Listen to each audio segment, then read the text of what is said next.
Ciertamente todos los domingos son importantes, pero en algunos celebramos alguna manifestación particular de la vida de la Iglesia que le da, si cabe, una importancia añadida. Y en este domingo, tercer domingo del tiempo ordinario, desde el año 2019, mejor dicho, desde el 2020, celebramos este Domingo de la Palabra, instituido por el Papa Francisco unos meses antes, en el año 19, con la intención de resaltar para el pueblo fiel la importancia de la Sagrada Escritura, de tal manera que tengamos la ilusión de conocerla cada vez mejor y, por tanto, de amarla cada vez más. Los textos de hoy son muy adecuados para esta finalidad. La primera lectura del libro de Nehemías nos cuenta la vida del pueblo de Israel después del exilio, cuando Nabucodonosor les invadió y volvieron, y tienen estas ceremonias en las que la Sagrada Escritura cobra un papel importantísimo. Fijaros, estaban leyendo delante de la puerta del agua, del templo, al exterior, desde la mañana hasta el mediodía, para todos los hombres y mujeres que tenían uso de razón. Y todo el pueblo escuchaba con atención la lectura del libro de la ley. El escriba Esdras, de pie sobre una tribuna alta, para que fuera visto por todos el libro, abre el libro, de modo que toda la multitud podía verlo, y el pueblo se pone de pie. Esdras bendijo al Señor y todo el pueblo respondió con las manos levantadas: amén, amén. Luego se inclinaron y adoraron al Señor, rostro en tierra. Sigue el pasaje y nos dicen cómo aquellas gentes, al oír la palabra de Dios, lloraban, todo el pueblo lloraba al escuchar las palabras de la ley. Un llanto que quizá tenga un doble sentido, una doble razón de ser.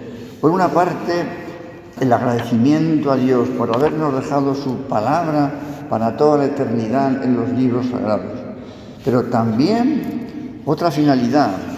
Están recordando cómo la ley de Dios, que se les recuerda en esos textos, no la habían vivido durante años. Y por eso Dios permitió el castigo de su pueblo, porque fueron infieles, no cumplieron la ley de Dios y experimentaron lo que significaba desobedecer a Dios, invadidos por pueblos paganos durante años, en el exilio, fuera de la tierra prometida, que para ellos era el no va más de la muestra del amor de Dios hacia ellos.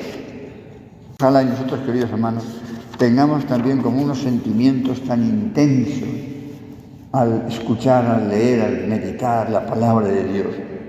La palabra de Dios que se cumple, todo lo que está escrito en el Antiguo Testamento, como sabéis, es un anticipo de lo que Cristo nos revelará en plenitud al venir al mundo. Como queda aquí recogido expresamente en este episodio también solemne, la primera vez que el Señor vuelve a su tierra, una vez que ha comenzado la vida pública, y en la sinagoga coge el libro y lee este importantísimo pasaje de Isaías, donde se anunciaba las características que tendrían el Mesías que había de venir, el que iba a liberar al pueblo de Israel. ¿Quién será ese personaje? De Jesús, los de su tierra y de otros lugares ya de Galilea ya conocían la fama que iba teniendo por su predicación, etc. Pero no sabían que Él era el Hijo de Dios, el Mesías. En primer lugar, el Mesías. Pero incluso el Mesías se queda corto, el conocimiento de quién es Jesús, porque podría ser como simplemente un liberador del pueblo, pero un hombre más. Sí, es un hombre perfecto, que ha nacido de María y de José, que le han visto crecer durante años. Pero ese niño, ahora adolescente, ahora adulto, lleno de fuerza y de inteligencia, no es simplemente un hombre de gran valía, es el Hijo de Dios. Sin dejar de ser hombre. Lee el Señor este pasaje. El Espíritu del Señor está sobre mí. Está escrito 7 o 10 siglos antes de la venida de Cristo a la tierra. El Espíritu del Señor está sobre mí, porque Él me ha ungido, me ha enviado a evangelizar a los pobres, a proclamar a los cautivos la libertad, a devolver la vista a los ciegos, a proclamar el año de gracia del Señor. Texto conocido por todos los judíos piadosos. Los textos de Isaías en particular eran muy importantes. Lo escuchan una vez más como lo habrían escuchado montones de veces en la sinagoga. Pero claro, lo que no esperaban es que al terminar el texto, el Señor dice: hoy se ha cumplido esta escritura que acabáis de oír. Es decir, yo soy aquel sobre el que se va a posar, sobre el que se ha posado el Espíritu del Señor.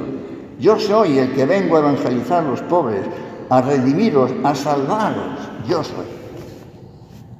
Yo soy que he nacido aquí, que me habéis conocido de niño, que he jugado con vuestros hijos, que he ido a la fuente por agua como tantos otros, pero a la vez soy el Hijo de Dios. La proclamación de esa divinidad del Hijo de Dios en Jesús de Nazaret es como el cumplimiento de la veracidad de todo lo que está escrito durante siglos en el Antiguo Testamento. Desde la primera página del Génesis, que anuncia que la descendencia de la mujer aplastará la cabeza de la serpiente, este niño ya adulto es el que va a pisar la cabeza de la serpiente con su muerte en la cruz. Impresionante, ¿no? Bueno, pues quiero decir, nos podríamos pasar la vida leyendo, profundizando, y nunca sabríamos lo suficiente.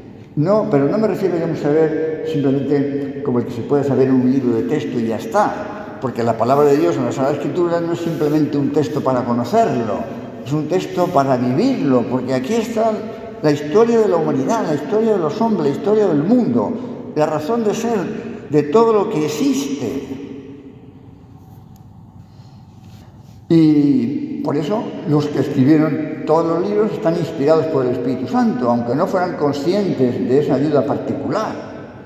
Ellos, como buenos profesionales, diríamos, que tenían que transmitir unos conocimientos, se documentaban. Como vemos aquí en San Lucas, con qué detalle, San Lucas, el médico, con qué detalle Lucas se preocupa de conocer todo lo que tiene que transmitirnos, los que fueron testigos.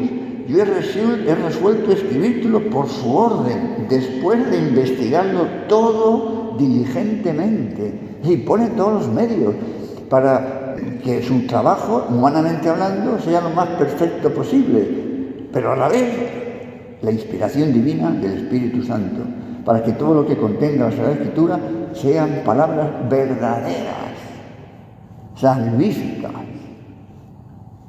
lo que no puede tener ningún otro libro, aunque haya sido escrito por los hombres más inteligentes del mundo. Queridos hermanos, sin tantas cosas que se podrían decir. Que veamos cómo podemos profundizar en conocer la Sagrada Escritura, leer cada día un poquito.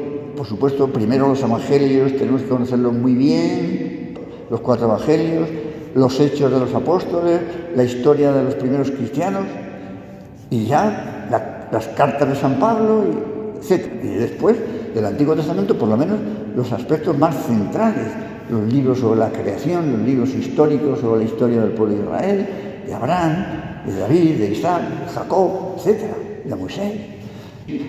Por lo menos lo fundamental, meditarlo y hacerlo vida nuestra y transmitirlo a otras muchas gentes.